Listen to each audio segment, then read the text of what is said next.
How do you think कि अगर हम पास से शुरू कर रहे हैं फ्रॉम दिस पास के हिस्ट्री से, तो कहाँ से हमने ये जो है वो सिस्टम को डिट्रैक किया है और हिस्टोरिकली हम कहाँ जो है इस नहज पे आके पहुंचे? वो तो बात कर रहे हैं सियासतदानों की। तो उनसे ये पूछा जाए कि इस मुल्क की पूरी तारीख में 80 साल होने को आ रहे हैं, सही और हकीकी इक़्तिदार जो है वो सियासतदानों के पास रहा कब है? क्या कॉन्स्टिट्यूएंसी है, उनको किसने इलेक्ट किया, वो किसकी सिफारिश पे आए, और क्यों उनके इस बयान पे जो सियासी हमारे हुक्मरान हैं वो बिल्कुल खामोश हैं। ग्रेसी से लेके आज तक ये मिलिट्री ओरिएंटेड पॉलिसीज हमारी अंदर की मजबूरियां हैं या बाहर के जो ग्लोबल जो हैं बड़े उनके मातहत हमें चलना पड़ता है? हमारे जो लीडरान हैं, जिनको जो मुस्लिम लीग के लीडर थे उस वक्त उस दौर में, तो वो तो मैं नहीं समझता कि कभी उन्होंने चाहा कि उन्हें आज़ादी मिले। वो तो बड़े खुश थे अंग्रेज़ की हुकूमत में, बस सिर्फ ये था कि उन्हें कांग्रेस की जो डेमोक्रेटिकली इलेक्टेड गवर्नमेंट थी वो मंजूर नहीं थी। इस मजबूरियों ने हमें एक पॉलिटिकल इंस्टीट्यूशंस नहीं बनने दिए, या 9 साल तक हमें कॉन्स्टिट्यूशन एक डेडलॉक रहा। 1956 में हम फिर कॉन्स्टिट्यूशन बना पाए, और फिर किस मजबूरी ने हमें throughout as a client state के तौर पर रोल प्ले करने का मतलब जो मजबूर किया किस चीज ने? ये जो हमारे सिविल के इदारे थे, ये चूंकि किसी क्लियर विजन के साथ आए ही नहीं थे, तो इस वजह से ये इंटरेस्टेड भी नहीं थे। इनके अपने मफादात भी थे कि यार आप कोई इलेक्शन करवाएं, आप कोई कॉन्स्टिट्यूशन बनाएं, आप कोई महाजरीन की आबादकारी का कोई जामिया प्लान तैयार करें। ऐसा तो कुछ भी नहीं हुआ, लेकिन जो असल काम था करने वाला वो किया ही नहीं गया। मिलिट्री पॉलिटिकल नर्चरी कब से है पाकिस्तान में जो अपने पॉलिटिशियंस आगे लाते हैं? सिकंदर मिर्जा को भी फौज लेके आई थी, और जो मोहम्मद अली बोगरा थे वो तो अमेरिका से आए थे, लेकिन जाहिर है कि फौज की आशीर्वाद तो उसमें शामिल थी। तो फौज का रोल जो था ना, ये पाकिस्तान बनने के फौरन बाद शुरू हो चुका था। मुख्तलिफ वज़राए आज़म को माजूल किया गया, बहुत से ऐसे थे जिनसे इस्तीफा लिया गया, फिर कत्ल कर दिया गया। तो ये जो कुछ भी हुआ, ये इसके पीछे बहरहाल ये लोग शामिल तो थे ना इसमें। कि व्हाट्स द वे फॉरवर्ड? को क्या लगता है कि पाकिस्तान में अब एक बेस्ड जो एक वे फॉरवर्ड है वो क्या हो सकता है? कि should we let political institution grow और some kind of hybrid setup जो हम मुख्तलिफ तजुर्बात करते आए हुए हैं? अभी भी एक प्रेसिडेंशियल जो सिस्टम और हाइब्रिड सिस्टम का जो है रास्ता बनाया जा रहा है। देखिए, रास्ता तो बना हुआ है ऑलरेडी, और उस हाइब्रिड सिस्टम भी मेरा ख्याल है उसको अब नहीं कहना चाहिए। अब तो सच्ची बात है कि माशाल्लाह है इस वक्त मुल्क के अंदर। Hello friends, Ali Abbas talks में खुशामदीद। Today we are lucky to have Altaf Wasim साहब। अल्ताफ साहब, thank you so much for joining me. Altaf साहब, वैसे तो बहुत ज्यादा सोशो पोलिटिकल इश्यूज पे इनका एक काम है कि they actually bring the critical thinking around, और इनका जो यही है कि to make the people vigilant and very realistic. So मैं इनका बड़ा जो है थ्रू आउट इनकी जो भी कचहरियां रहती हैं, I am really kind of fond of Altaf Wasim साहब। Sir, again thank you so much. आज हम पाकिस्तान के जो करंट सिचुएशन है, जैसे हमने भी पहले प्लान किया था कि उसमें डिस्कस करेंगे। रिसेंटली हमने देखा है कि पाकिस्तान में एक बयान को लेके बड़ा जो है वो मचा हुआ है, मीडिया पे सरफेस हुआ हुआ है, भौचाल मचा हुआ है कि सिस्टम इज कोलैप्स्ड। सो ये बड़ा एक, और ये एक एतराफी बयान लिया जाता है थ्रू आउट द वर्ल्ड के एक वो बंदा जिसकी कोई कॉन्स्टिट्यूएंसी नहीं है, कोई एक लेगेसी नहीं रखता किसी भी हवाले से डेमोक्रेटिक, और वो बंदा जो है आल इन आल लेके भी इस सिस्टम को कोलैप्स कह रहा है। तो हाउ डू यू थिंक कि अगर हम पास से शुरू कर रहे हैं फ्रॉम दिस पास के हिस्ट्री से, तो कहां से हमने ये जो है वो सिस्टम को डिट्रैक किया है और हिस्टोरिकली हम कहां जो है इस नहज पे आके पहुंचे? देखिए जी, हसन गिलानी साहब जो हैं, एक वकील भी हैं लाहौर के, पॉलिटिशियन भी हैं। तो उनका भी मैं एक वीलॉग सुन रहा था जिसमें वो बता रहे थे कि एक मीटिंग थी जिसमें जिन्ना साहब भी थे और कुछ फौज के सीनियर अफसर भी थे। तो उन्होंने जिन्ना को ये कहा कि पाकिस्तान तो बन गया है, हमारा हिस्सा किधर है? और उसके बाद फिर आप देखिए कि अयूब खान गो के उस तरह से डायरेक्टली तो नहीं आए पॉलिटिक्स में, उन्होंने मार्शल लॉ नहीं लगाया, लेकिन वो बहुत इन्फ्लुएंशियल थे। और हमारी जो एस्टेब्लिशमेंट थी, जो कि उस वक्त ब्यूरोक्रेट्स पे भी मुश्तमिल थी और उसके जर्नैल भी शामिल थे, ये मिलजुल के एक पॉलिटिक्स खेलते रहे। और आप देखिए कि 47 में पाकिस्तान बना है और 58 तक जब मार्शल लॉ लगा है, हमारी कोई भी जो पॉलिटिकल गवर्नमेंट थी वो स्टेबलाइज नहीं हो सकी। वो आते थे और फिर उनको फारिग कर दिया जाता था। फिर 58 में तो मार्शल लॉ लग गया, फिर तो फौज डायरेक्टली इक्तदार में आ गई और उसके बाद फिर 69 तक ये इक्तदार में रही। फिर अयूब खान ने याह्या खान के सामने हथियार डाले और याह्या खान फिर आ गया इक्तदार में और उसने फिर मार्शल लॉ बरकरार रखा। और फिर भुट्टो साहब आए, लेकिन भुट्टो साहब जब आए हैं तो उनके इक्तदार में आने के कुछ ही अरसे के बाद फौज दोबारा से बहुत ताकतवर हो गई और फिर वो आप देखें कि 77 में उन्होंने फिर से मार्शल लॉ लगा दिया और फिर ज़ियाउल हक का मार्शल लॉ एक लंबा अरसा रहा और उसके बाद फिर मुख्तलिफ हुकूमतें आती रहीं, सियासी हुकूमतें आती रहीं, लेकिन हकीकत में उनके पास कोई इख्तियार था नहीं। और फिर हम देखते हैं कि जनरल मुशर्रफ इक़्तिदार में आ जाता है और फिर वो एक लंबा अरसा वो इक़्तिदार में रहता है और उसके बाद फिर से सियासी हुकूमतें आती हैं, लेकिन उनके पास भी कोई इख्तियारात नहीं होते और उनको भी फारिग कर दिया जाता है मुख्तलिफ हेले बहानों से। और इस वक्त जो सूरत हाल है उसमें इक़्तिदार किसके पास है, ताकत किसके पास है, कौन कंट्रोल कर रहा है मुल्क को, ये आप भी जानते हैं, ये मैं भी जानता हूं। तो इन हालात में उन लोगों को मुर्दे इल्जाम ठहराना, जाहिर है वो जब कोलैप्स की बात कर रहे हैं कि सिस्टम कोलैप्स कर गया, तो अपनी बात तो नहीं कर रहे ना, वो तो बात कर रहे हैं सियासतदानों की। तो उनसे ये पूछा जाए कि इस मुल्क की पूरी तारीख में 80 साल होने को आ रहे हैं, सही और हकीकी इक़्तिदार जो है वो सियासतदानों के पास रहा कब है? यानी या तो एस्टेब्लिशमेंट डायरेक्टली हुक्मरानी करती रही या फिर पसे पर्दा रह के, जैसे अब इस वक्त जो हालात हैं। तो इस तरह से किसी को एक्यूज करना जिसके पास कोई पावर ही नहीं है। अभी देखिए ना, अभी मोहसिन नकवी साहब खुद जो हैं वो वजीर दाखिला भी हैं, वो वजीर खारजा भी बने हुए हैं, वो क्रिकेट बोर्ड के चेयरमैन भी हैं, वो और भी बहुत सी एक्टिविटीज में इन्वॉल्व हैं, वो सड़कें भी बनवा रहे हैं, वो पुल भी बनवाते हैं।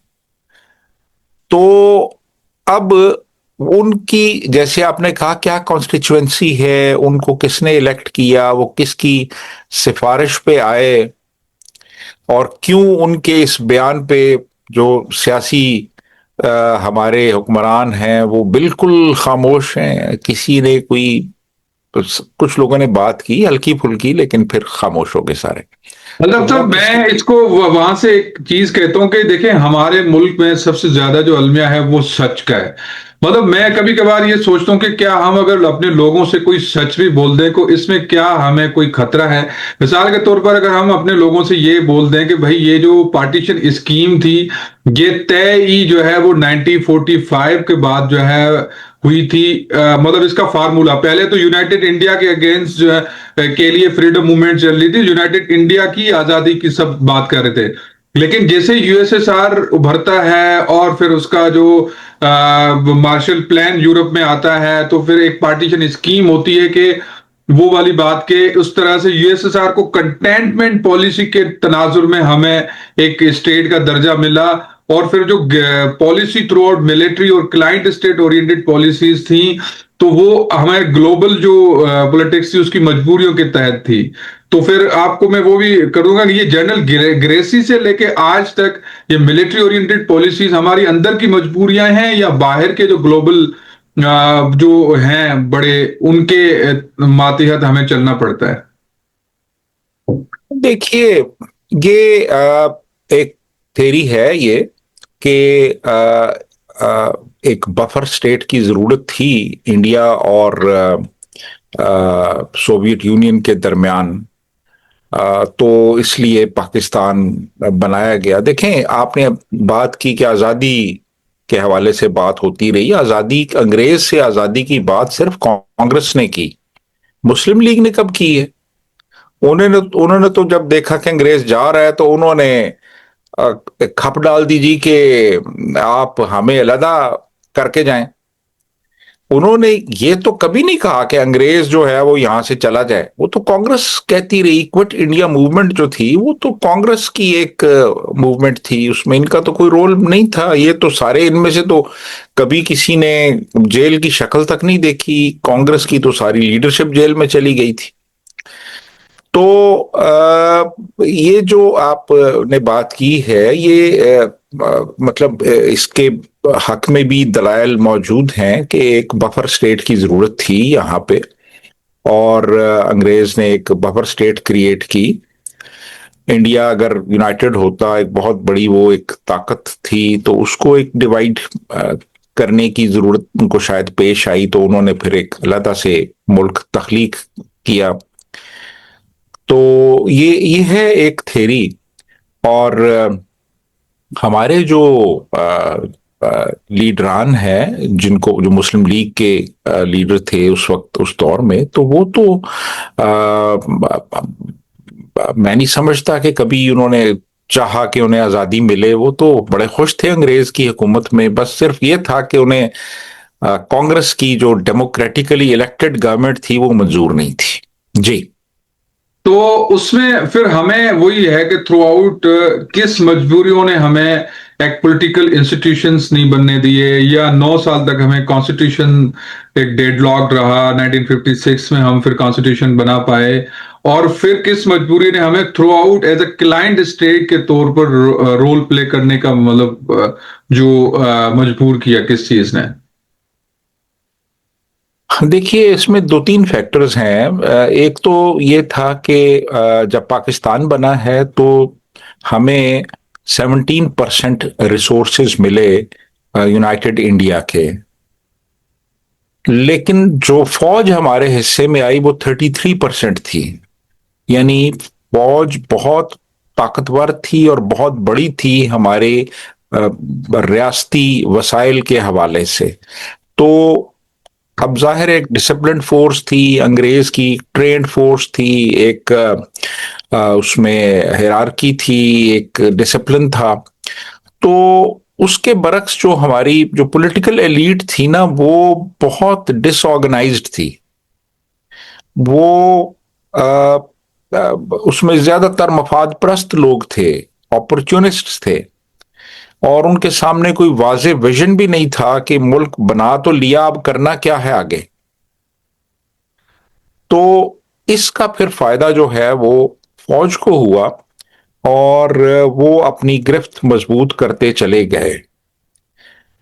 यानी उस वक्त आप देखें ना, जनरल ग्रेसी जो थे वो उस वक्त हमारे आर्मी के वो कमांडर इन चीफ थे, लेकिन जो सुप्रीम कमांडर थे इंडिया के भी और पाकिस्तान के भी, जनरल ऑकनलेक थे।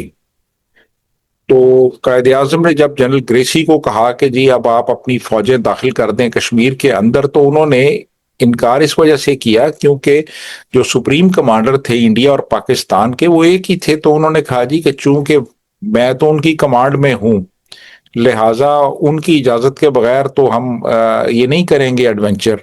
तो इसलिए फिर इन्होंने कबायलियों को वहां पे दाखिल किया।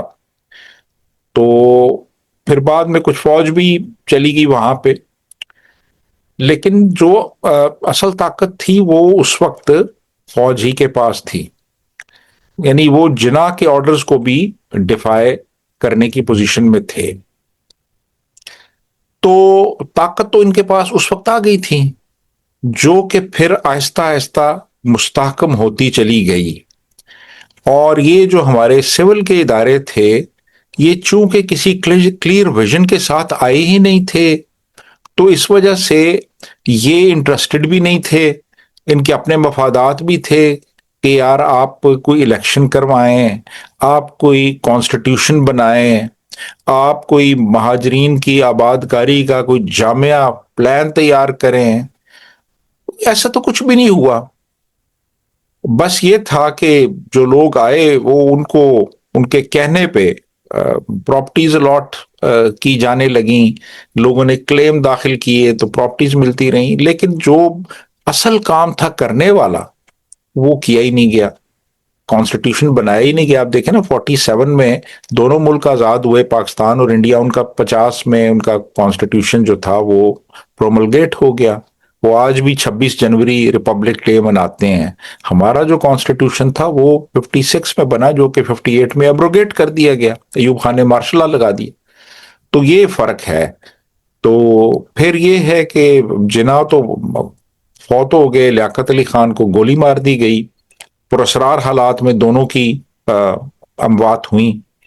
इंडिया जो था उसे नेहरू की लीडरशिप मिली, जो कि 64 तक रहे, तो ज्यादा उनको एक स्टेबल गवर्नमेंट मिली, वो काम करते रहे। हमारी तो शुरू में ही ये ट्रेजेडीज हो गई हमारे साथ जी।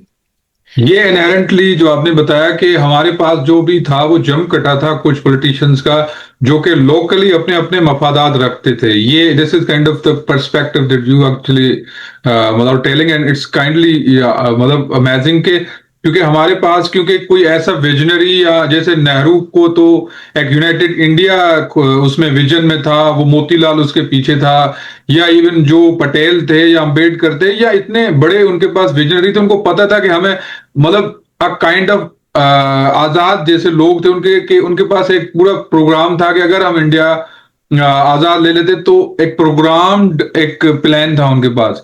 हमारे जितने भी थे उनके पास कोई इस तरह का कोई मतलब इलेक्टेबल सो कॉल्ड, उस टाइम के इलेक्टेबल सो कॉल्ड हमने इकट्ठा करके पाकिस्तान उनको दिया था, तो इस वजह से they had no vision. You mean like this? जी तो जी इस बिल्कुल। तरह से जो है फिर कोई हमें अगर आगे जाके देखें तो क्या मसला था कि मतलब या तो जैसे हुसैन शहीद सरवर्दी का भी अगर हम देखें तो पहले तो वो एस्टेब्लिशमेंट से बड़े जोड़ तोड़ की कोशिश करते रहे, जब 1956 के बाद उसको निकाला गया तो वो फिर विजनरी।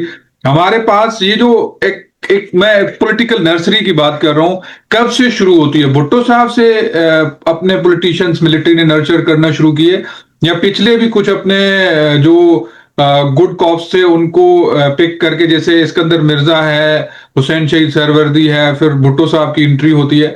तो ये मिलिट्री पॉलिटिकल नर्चरी कब से है पाकिस्तान में जो अपने पॉलिटिशियंस आगे लाते हैं? देखिए, ये तो अयूब खान के दौर से पहले से ये काम शुरू हो चुका था। देखे ना, सिकंदर मिर्जा को भी फौज लेके आई थी, और जो मोहम्मद अली बोगरा थे वो तो अमेरिका से आए थे, लेकिन जाहिर है कि फौज की आशीर्वाद तो उसमें शामिल थी। तो फौज का रोल जो था ना, ये पाकिस्तान बनने के फौरन बाद शुरू हो चुका था। लेकिन ये जो डायरेक्ट फिर आए हैं ना पॉलिटिक्स में, वो आए हैं 1958 में, जब इन्होंने मार्शल लॉ लगाया है। तो रोल तो इनका पहले दिन से रहा है फौज का पाकिस्तान की पॉलिटिक्स में, और अब तो बहुत डीपली एंट्रेंच्ड रोल है इनका। तो अब ये कहना कि ये कब से शुरू हुआ, तो ये तो रोज़े अव्वल से शुरू हो चुका था। यानी जो हमारे उस वक्त के जर्नैल थे वो इन्वॉल्व थे हर तरह की पॉलिटिक्स में, और फिर आहिस्ता आहिस्ता आहिस्ता उन्होंने जब देखा कि ये तो सिविलियन इंस्टीट्यूशंस बहुत कमजोर हैं, तो फिर वो खुद ही पॉलिटिक्स में आ गए। लेकिन इन्वॉल्वमेंट इनकी मुख्तलिफ मामलात में रही है। यानी देखे ना, मुख्तलिफ वज़राए आज़म को माजूल किया गया, बहुत से ऐसे थे जिनको जिनसे इस्तीफा लिया गया, फिर कत्ल कर दिया गया। तो ये जो कुछ भी हुआ, ये इसके पीछे बहरहाल ये लोग शामिल तो थे ना इसमें, तो ऐसे तो नहीं मतलब था। हाँ वही है, लेकिन अब हमें करंट सिचुएशन पे आते हैं कि व्हाट्स वेज बिहाइंड, मतलब व्हाट्स वे सॉरी फॉरवर्ड।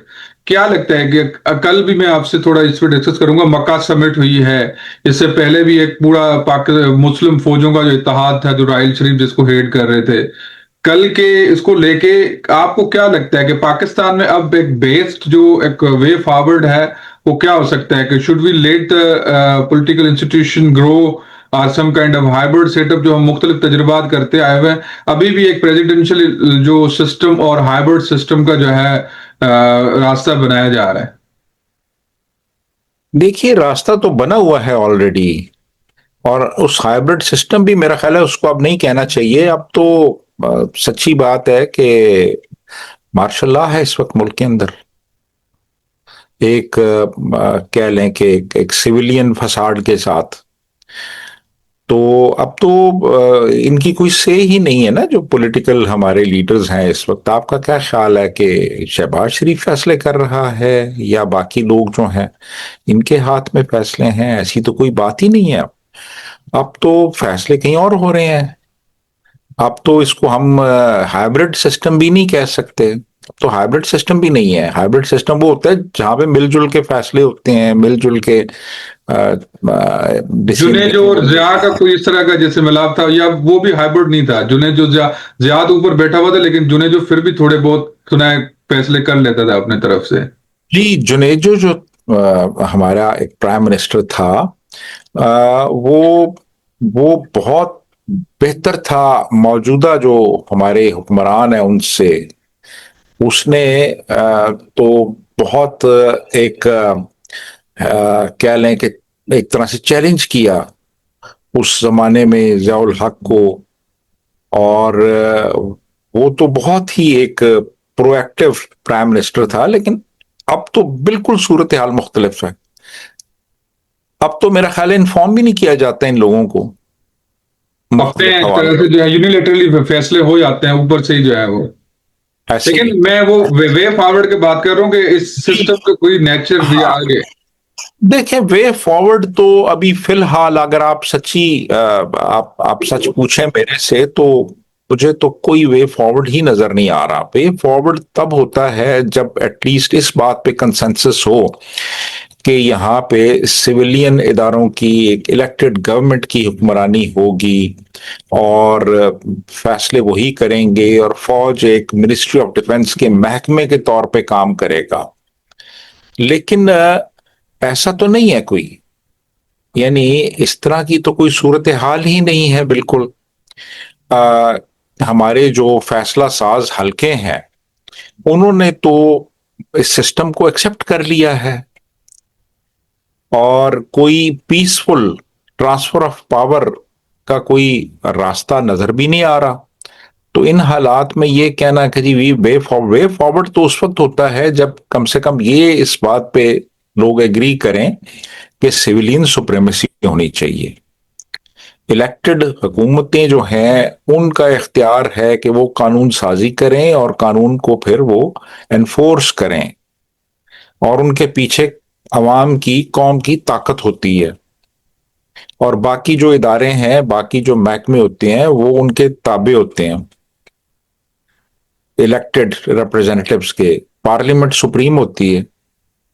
तो यहां जिस पार्लियामेंट की हम बात कर रहे हैं उसके बारे में तो कहा जाता है कि एक 19वें ग्रेड का अफसर उसको चलाता रहा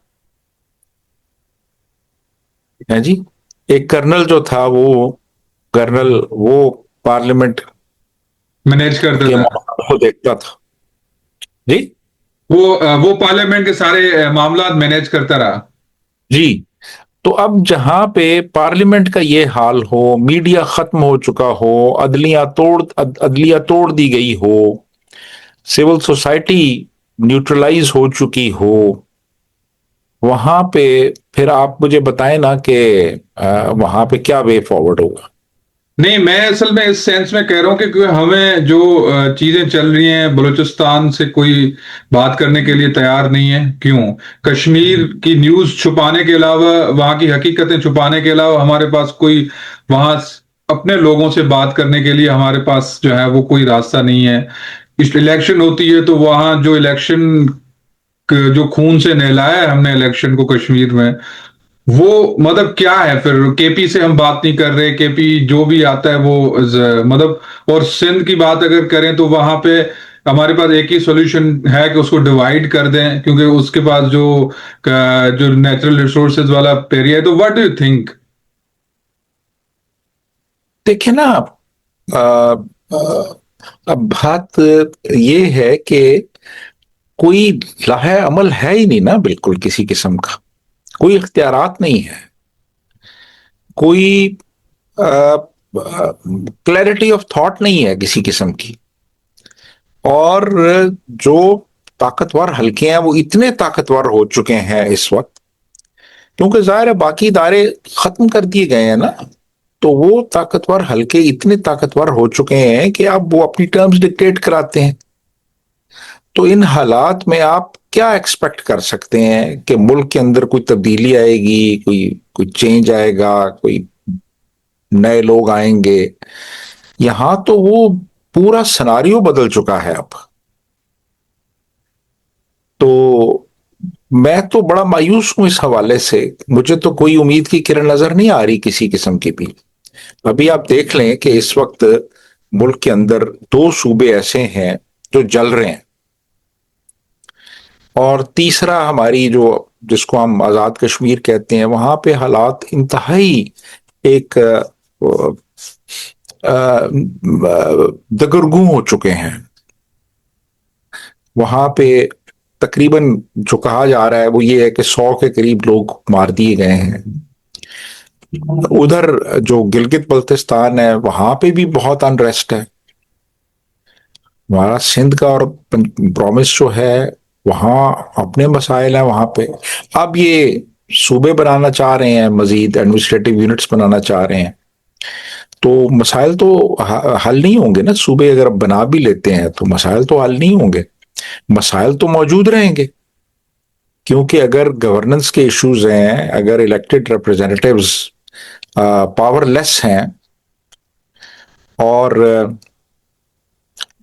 इन हालात में आप मजीद सूबे बना देते हैं, तो वो किस तरह से मसाइल हल होंगे उससे?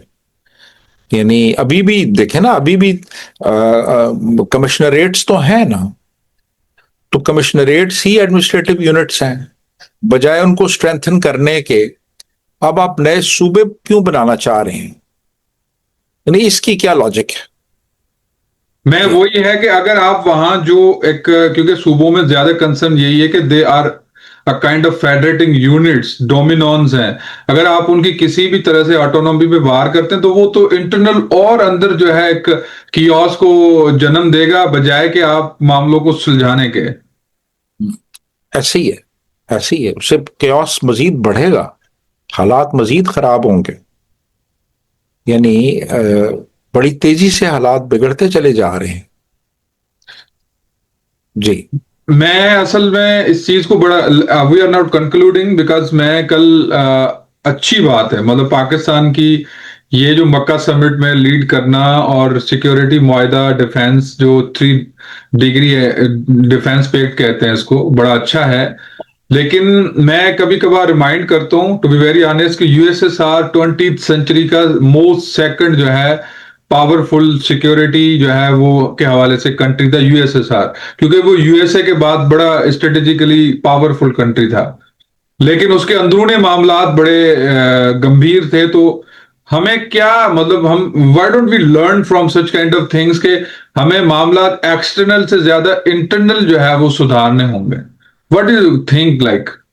नहीं नहीं, आपकी बात दुरुस्त है कि हमें अपने मुल्क के जो हालात हैं उन पे फोकस करना है, हमें अपने इदारों को मजबूत बनाना है, हमने अपने मुल्क के जो इस वक्त जो हालात हैं, जो जियो पोलिटिकल सिचुएशन है हमारे इर्द गिर्द, उसके मुताबिक अपने आप को हमने स्टेबलाइज करना है, हम आहंग बनाना है। तो ये एरियाज हैं जिन पे हमें फोकस करना है।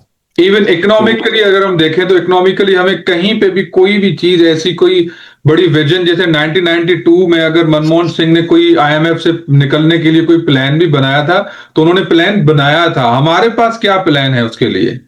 कुछ भी नहीं है, हमारे पास कोई प्लान है ही नहीं है कि हमने क्या करना है, कैसे आगे जाना है, वे फॉरवर्ड क्या है। तो वही आपकी पहले वाली बात कि वे फॉरवर्ड है ही नहीं, अभी भी नहीं है वे फॉरवर्ड। तो वे फॉरवर्ड तो होता है एक स्टेबल सिस्टम हो तो फिर आप कहते हैं जी ये फॉरवर्ड है आगे जाने का। यहां तो सिस्टम ही अभी तक स्टेबल नहीं हुआ, तो वे तो फॉरवर्ड क्या होगा? और दूसरा ये कि हमारे पास, आप क्या समझते हैं कि we have just last minutes को, ये जो ईरान यूएसए वाली जंग है, और हाउ विल इट इम्पैक्ट जो है ना वो अनअबाउट some kind of thing, because हमने पैक तो कर लिया है, लेकिन अंदरूनी जो baby of baby term use होता है यूएई के लिए, तो इजराइल और बाकी जो प्रॉक्सीज हैं बलूचिस्तान में, हमने उनके लिए कौन सी तैयारी कर रखी है? कुछ भी नहीं, कोई तैयारी नहीं है बिल्कुल। हमें खुद कुछ नहीं पता कि हमने क्या करना है और हम क्या करने जा रहे हैं।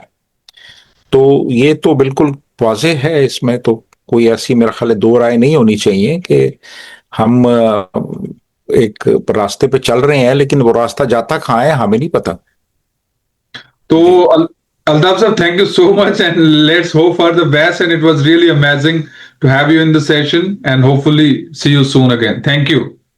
Thank you very much. Thank you so okay, much. Allah. All the best.